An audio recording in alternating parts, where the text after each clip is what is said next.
अगर भगवान तुमसे इंतजार करवा रहे हैं तो तैयार रहना, वो उनसे कहीं ज्यादा देने वाले हैं। जितना तुमने मांगा है, जिस तरह लोग मुर्दे इंसान को कंधा देना पुण्य समझते हैं, काश इस तरह जिंदा इंसान को सहारा देना पुण्य समझने लगे तो जिंदगी आसान हो जाएगी। मत सोच इतना जिंदगी के बारे में, जिसने जिंदगी दी है उसने भी तो कुछ सोचा होगा, भी वजह ही नहीं होती। लोगों से मुलाकात, किसी से सबक मिलता है तो किसी से ज्ञान। श्री कृष्ण कहते हैं, किसी को दुख देखकर मुझसे अपने सुख की इच्छा मत करना। अगर तुम किसी को एक पल का भी सुख देते हो तो अपने दुख की चिंता कभी मत करना। जब दर्द और कर भी बोली दोनों सहन होने लगे तो समझ लेना जीना आ गया है। कौन क्या कर रहा है, कैसे कर रहा है, क्यों कर रहा है, इन सब से आप जितना दूर रहेंगे उतना ही खुश रहेंगे। हंसते रहो तो दुनिया साथ है, वरना आंसुओं को तो आंखों में भी जगह नहीं मिलती। जीवन में जो होता है वह किसी वजह से होता है। या तो वह आपको कुछ बनाकर जाता है, या फिर कुछ सिखाकर कटना पिसना और अंतिम समय तक निचोड़े जाना। गन्ने से बेहतर कौन जानता है कि मीठा होने का नुकसान कितना होता है। जब कोई दिल दुखाए तो सबसे बेहतर है कि हम चुप हो जाएं, क्योंकि जिन्हें हम जवाब नहीं देते उन्हें फिर वक्त जवाब देता है। अंधे बहरे बनकर अपने लक्ष्य पर ध्यान देते रहो। यहां इतने खाली लोग हैं कि ना खुद कुछ करेंगे और ना करने वालों को कुछ करने देंगे, और उनका मनोबल भी तोड़ा छा देंगे। लोग जरा सी बात पर आपको छौड़ा देते हैं और भगवान जरा सी प्रार्थना से आपको थाम लेते हैं। कर्मों से डरिए, ईश्वर से नहीं। इस वक्त तो माफ कर देता है मगर कर्म नहीं। यह अटल सत्य है कि जैसे बछड़ा स्व गायों में अपनी मां को ढूंढ लेता है, उसी प्रकार कर्म अपने कर्ता को आज नहीं तो कल ढूंढ ही लेता है। नियत साफ और मकसद सही हो तो यकीनन किसी ना किसी रूप में ईश्वर भी आपकी मदद करते हैं। जिंदगी में जितना शांत रहोगे अपने आप को उतना ही मजबूत पाओगे, क्योंकि लोहा ठंडा होने पर मजबूत होता है। गरीब रहोगे, कोई ध्यान नहीं देता। मेहनत करोगे तो सब हंसेंगे, लेकिन जब कामयाब हो जाओगे तो सब जलेंगे। जिंदगी वो हिसाब है जिसे पीछे जाकर सही नहीं किया जा सकता।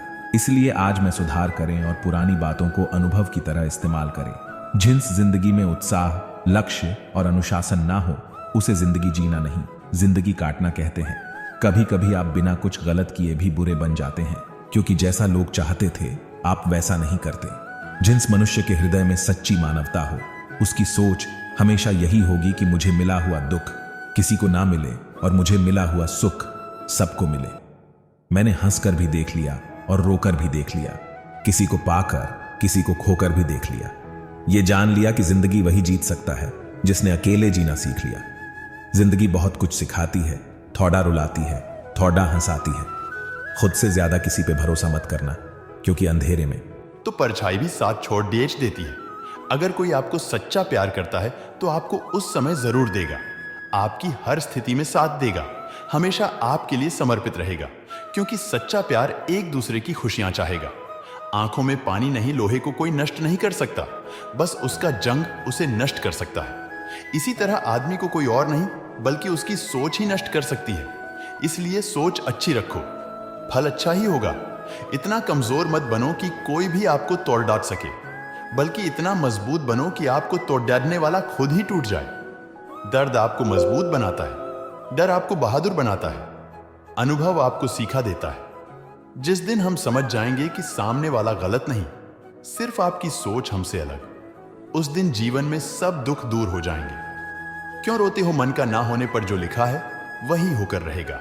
एक रास्ता बंद करने से पहले भगवान 10 रास्ते खोल देते हैं। गर्मी के मौसम में पत्ते सूखने के बाद भी पंछी घोंसला नहीं छोड़ डालती, क्योंकि वो जानते हैं फिर से बरसात आएगी और पैर पर नए पत्ते आएंगे। जो हुआ उसे भूलकर नई शुरुआत करो और याद रखो, जिसका कोई नहीं होता उसका भगवान होता है। मतलब से जुड़े रिश्ते मतलब तक साथ देते हैं, लेकिन दिल से जुड़े रिश्ते आखिरी सांस तक निभाते हैं। अच्छा काम करते रहो, चाहे कोई सम्मान करें या ना करें, क्योंकि सूर्योदय तब भी होता है जब करोड़ों लोग सोए रहते हैं। दुनिया में हर एक काम आसान है, केवल अंदर से आवाज आनी चाहिए। हमेशा मेहनत और उस परमात्मा पर विश्वास रखना। इस सफलता का सूत्र जीवन में सबसे बड़ी गलती वो है जिस गलती से हम कुछ सीख नहीं पाते। जो व्यक्ति अपने मन को काबू में कर सकता है वह जिंदगी में कुछ भी कर सकता है। इंसान की अच्छाइयों पर सब खामोश रहते हैं, लेकिन चर्चा अगर बुरा ई पर हो तो गूंगे भी बोल पड़ ढाते हैं। श्री कृष्ण कहते हैं, तुम्हारे बीते हुए कल को तो मैं ठीक नहीं कर सकता, क्योंकि तुम वर्तमान में अगर अच्छा काम करोगे, तुम्हें तुम्हारा आने वाला कल जरूर उजागर करूंगा। झूठी बातों पर लोग आपकी वाहवाही करेंगे, वहीं लोग आपको तबाह करेंगे। बुरे से बुरा क्या ही होगा, हम तो हमेशा ही सोच लेते हैं बीते, मगर अच्छे से अच्छा क्या होगा।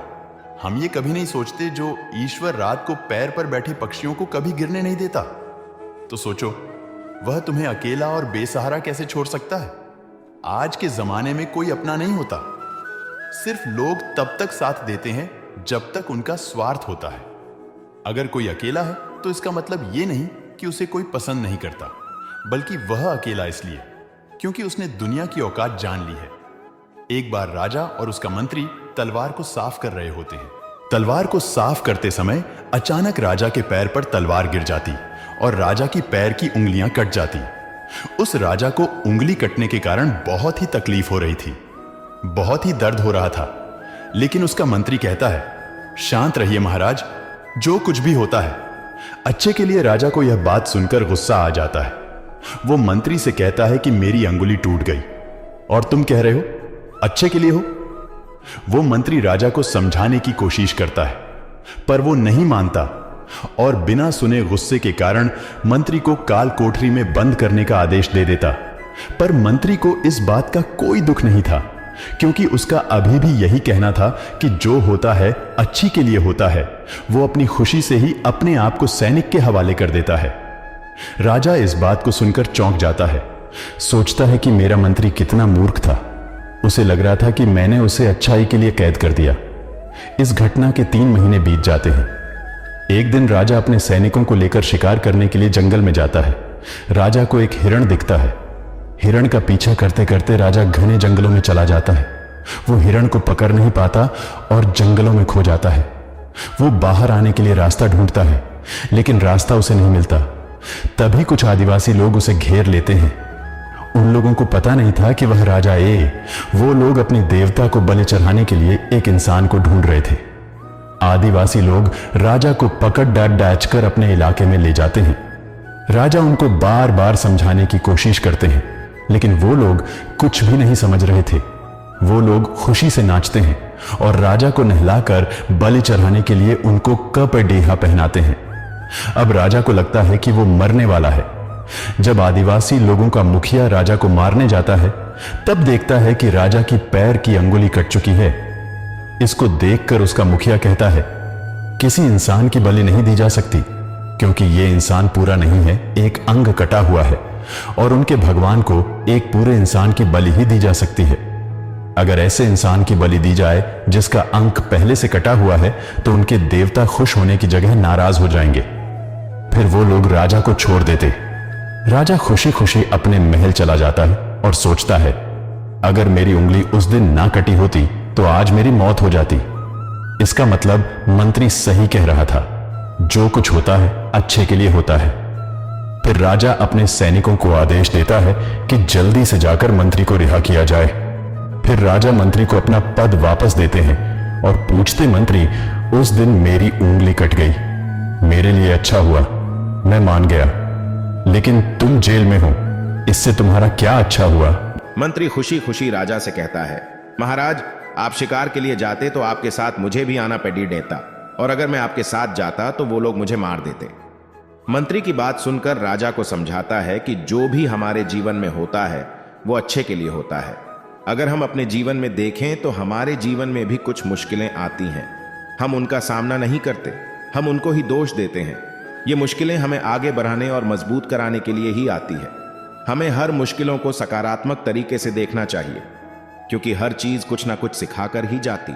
हर व्यक्ति के जीवन में सुख और दुख का आना जाना बना रहता है।